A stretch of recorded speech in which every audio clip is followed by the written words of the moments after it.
स्वर्ग सा सुंदर मिथिला धाम, मांडन आयाची राजा जनक के गाँव।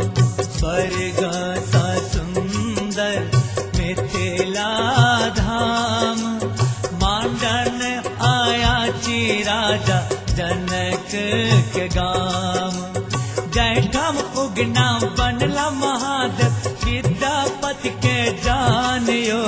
स्वर्ग सा सुंदर मिथिला धाम, मांडन आयाची राजा जनक के गाँव। जयठम उगना बनला महादेव, विद्यापति के जानियो। स्वर्ग सा सुंदर मिथिला धाम, मांडन आयाची राजा जनक के गाँव।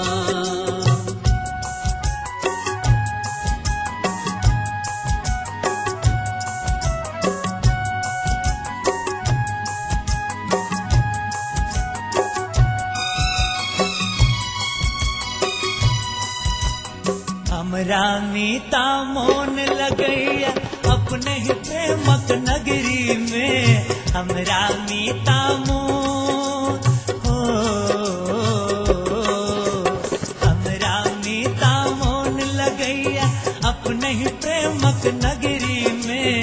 मिथिला का बोल अनमोल लगैया, मिठका बेर जेहन सबरी के। झुकी झुकी करे छी हम माए के प्रणाम, मांडन आयाची राजा जनक के गाँव।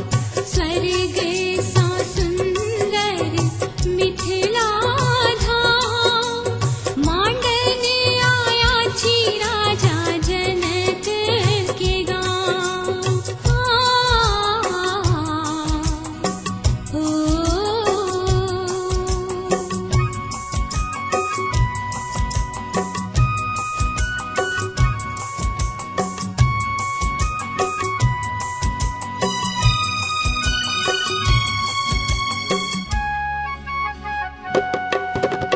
बारिये झरिये साग भेटे, चारहि पर तिलकोर रे।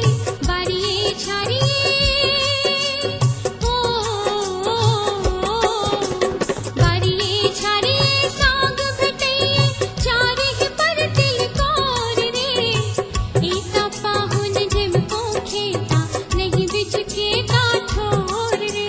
स्वागत में भेटते पान और मखान, मांडन आयाची राजा जनक के गाँव।